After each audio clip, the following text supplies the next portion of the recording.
الحمد لله وكفى والصلاة والسلام على سيد الأنبياء والمرسلين وعلى آله وأصحابه ومن تبعهم بإحسان إلى يوم الدين.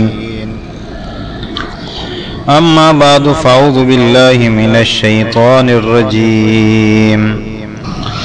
بسم الله الرحمن الرحيم. وَأَمَّا بِنِعْمَةِ رَبِّكَ فَحَدِّثْ. صدق اللہ العظیم.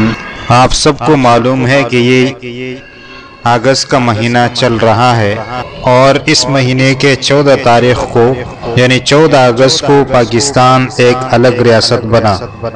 اس حوالے سے میں بات عرض کروں گا. اب ہمیں یہ خوشی اور یہ آزادی کیسے منانی چاہیے.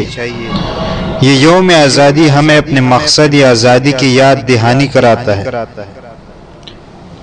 اس بات پر جھنجھوڑتا ہے کہ ہم اپنے مقصد میں کتنے کامیاب ہیں اور ہم اپنے مقصد پر کس قدر عمل پیرا ہیں.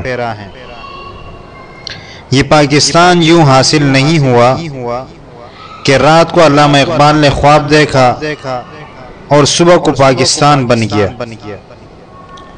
اس آزادی کے پس پردہ ہمارے بڑوں کے لازوال قربانیاں ہیں. کئی سال پر محیط جہد و جہد کا نتیجہ ہے. ملک پاکستان کی آزادی دو قومی نظریے کی بنیاد پر ہے.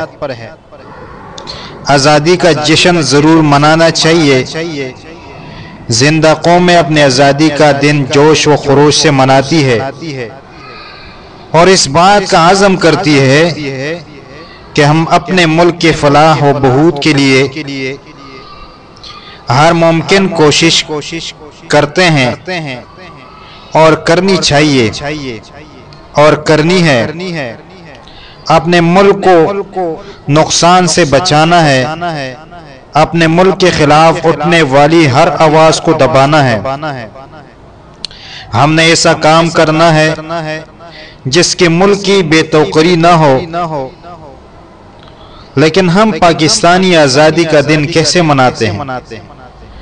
گھروں کے چھتوں پر جھنڈیاں لگا کر، موٹر سائیکلوں کے سلنسر پاڑ کر اور فضول خرچی کر کے. میں یہ نہیں کہتا کہ آزادی کا جشن نہ منایا جائے. آزادی کا جشن ضرور منائیں کیونکہ آزادی اللہ کی نعمت ہے اور نعمت پر خوش ہونا چاہیے اور اس کا اظہار بھی کرنا چاہیے جیسے کہ اللہ تعالیٰ کا فرمان ہے وَأَمَّا بِنِعْمَةِ رَبِّكَ فَحَدِّثْ. آزادی کا دن قوموں کی زندگی میں بڑی اہمیت کا حامل ہوتا ہے. یہ وہ یوم عہد ہے جب قومیں اپنی شناخت، حقوق اور پہچان کا ملی اتحاد و جوش و جذبے سے اظہار کرتی ہے. تاہم ایسے موقعوں پر فضولیات اور ایسے خرافات پر مبنی مجلسوں کو اگر ہم جشن آزادی کا نام دے دیں تو ایسے جشن پر ہمیں واقعی سوچنے کی ضرورت ہے. آزادی کیسے منائیں؟ آئے میں آپ کو بتاتا ہوں کہ سب سے پہلے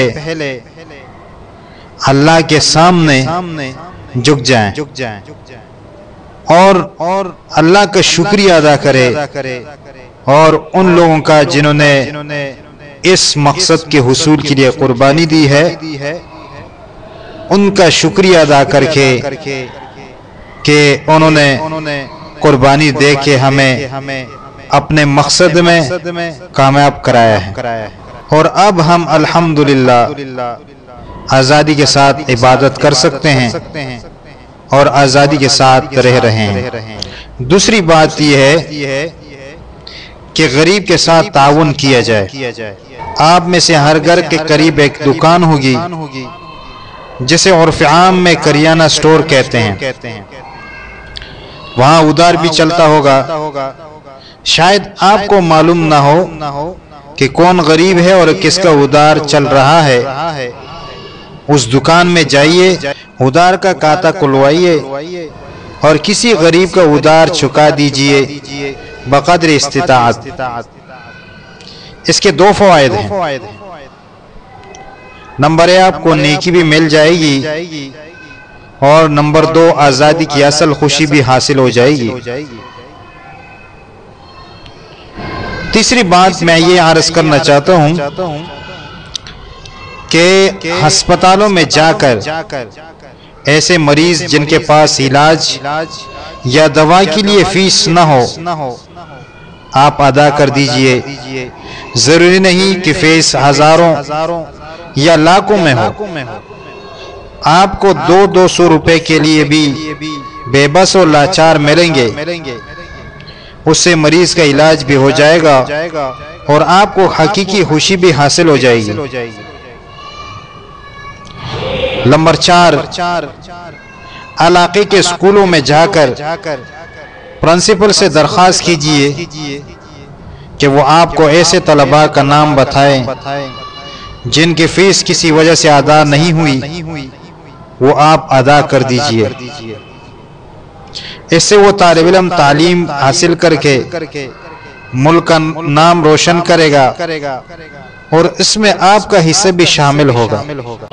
نمبر 5، اگر آپ کسی کمپنی کے ہیڈ ہے تو اپنے ماتحت معمولی تنخواہ پر کام کرنے والے، جن میں گیٹ کھولنے والا آدمی یعنی چوکیدار، آپ کے آفس کے چائے لانے والا، آپ کی گاڑی صاف کرنے والا، انہیں بلا کر عزت و اکرام کے ساتھ مالی معاونت کیجئے۔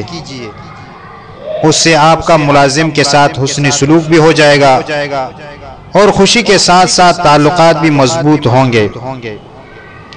نمبر 6، کسی مزدور کو فرضی کام کے لیے بلا کر اسے معاوضہ دے دیجئے جو فٹ پاتھ پہ بیٹھا ایک وقت کی روزی کے لیے خون پسینہ ایک کر دیتا ہے اور کام نہ ملنے کی وجہ سے ایک لقمے کے لیے ترس جاتا ہے۔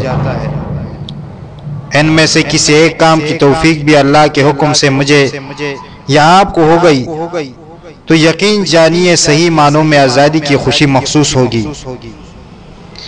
یوں تو یہ کام پورے سال کیے جا سکتے ہیں اور کرنے بھی چاہیے، لیکن ان خاص دنوں میں عوام کا جوش و جذبہ دیدنی ہوتی ہے اور اسی وجہ سے ذرا سے رہنمائی کارآمد ثابت ہو سکتی ہے، لہٰذا خود بھی اس پر عمل کر لیجئے گا اور اپنے آس پاس کے اور اپنے دوستوں میں بھی یہ پیغام پہنچائے تاکہ وہ بھی اس پر عمل کرنے کی کوشش کرے۔ اللہ تعالیٰ سے دعا ہے کہ اللہ تعالیٰ ہمارے اس ملک کی حفاظت فرمائے اور جتنے لوگوں نے اس کے لیے قربانی دی ہے اللہ تعالیٰ ان کی قربانیاں قبول فرمائے، اور اس ملک میں جس مقصد کے لیے اس کو بنایا گیا تھا اور جس کے لیے الگ کیا گیا تھا، اللہ اس مقصد کو اس پاکستان میں نافذ اور پورا فرما اور ہمارے ایمان اعمال کی حفاظت فرما اور صحت کی بھی حفاظت فرما۔ وَمَا عَلَيْنَا إِلَّا الْبَلَاغُ الْمُبِينُ۔